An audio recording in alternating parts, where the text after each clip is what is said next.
We opened the shop in the 70s, in 1972. That was full hippie time. I had no intention to open a shop. I had no intention to go to Ibiza. I was one of those normal people living in some conditions which seemed at the time unbearable. I came to Ibiza with my 2 children, and I wanted to start a simple life doing architecture.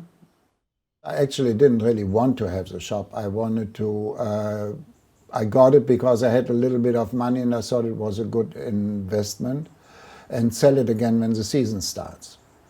I have a daughter, her name is Paula, and a son, his name is Moritz. So Paula and Mopitz, because she couldn't speak the R.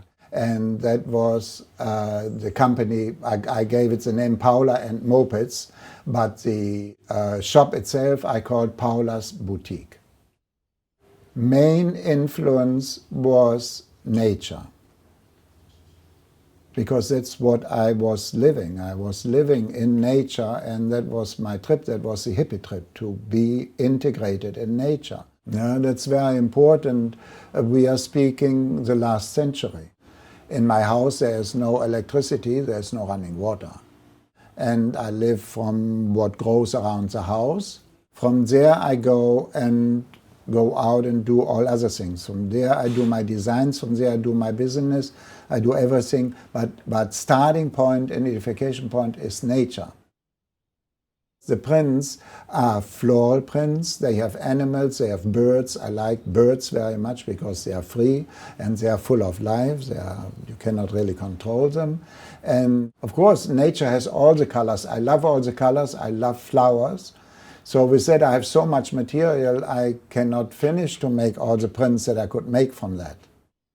We had some famous people at the time because, of course, what we did was something new. And it reflected something real. It reflected a real natural life, a real contact to nature. So we had the shop, the walls all decorated with flowers. The ceiling all decorated with flowers, but flower material glued to the ceiling and glued to all the walls.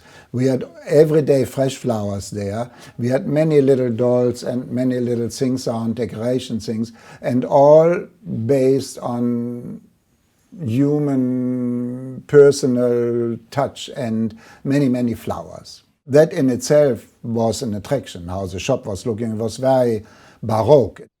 I always speaking we, sometimes I'm speaking me, but many times I'm speaking we, because when I speak about, when I make a design or something, I speak me, but actually the whole Paula's would not be possible without Stuart.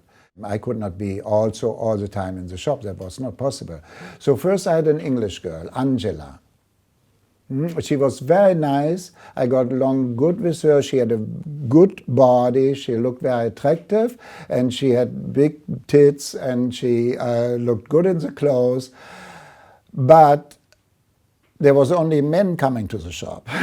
Yeah, so I said, something is wrong here. We are selling women's clothes and I have to do something different. Now I'm looking for a man who is in the shop, who is able to charm out the women. Stuart is the one who has the contact to the people, and he knows how to deal with that. When he saw that there was people coming, he invented the red cord. That means the door was open, but there was a red cord like in the museum that you could not go through. And he was able, that is something, you have to see that. He was able, when there was nobody in the shop or one person in the shop, and somebody comes to the door, to the cord, and says, can we come in? He was able to convince them that we are busy and that they have to come back in 20 minutes. Yeah? So that also helped much on the fame. It was a real attraction. And then, of course, also fashion designers came, like Valentino. He also came always to our shows, and Gautier. All these people, when they passed by Ibiza, they came. Yeah, like Freddie Mercury. He bought many things for his German girlfriend, Barbara Valentin, who did movies with Fassbender, and Boy George. And artist people, like also painters, like Ocaña, who was a famous painter here in Catalonia, in Barcelona. The Queen of Spain, Sofia, she was here. And Stuart literally took her in by the arm and pulled her in the shop. The bodyguards couldn't believe it. Nowadays you couldn't do that anymore. Then the tourist organizations, they organized tourist groups going through the old town, and they also always had to stop at our shop. Yeah, so we became also a tourist attraction. Stuart got each one of these women to put a dress on.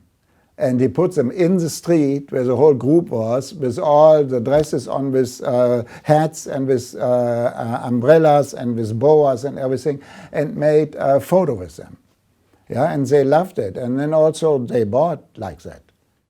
I had many of my designs were accidents. It was shorter in the front and longer in the back. I did not really design that in that way.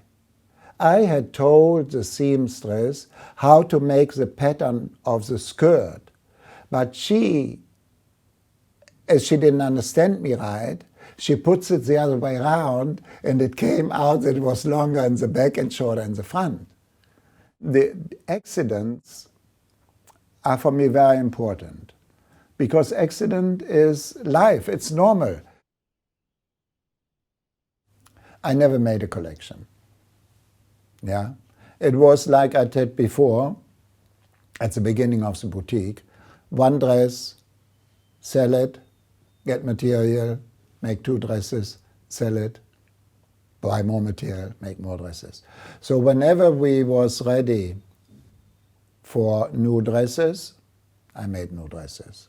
There was pretty much from the beginning a sort of regular fashion show here in Ibiza. When we made our own show, it always had opera in it, it always had ballet in it, and always had some freaky stories in it. Some wild costumes and some little sketches, or yeah, it was like a multimedia show. I believe that Jonathan, as he has much connection to Ibiza, he understands that way of being connected with nature. And he understands the fame that the boutique had, and he knows all the people that were attracted to our shop when it was happening. It's normal that he came, and we got along very, very well right from the beginning. I think it's a great adventure, and I think it's beautiful. LOEWE.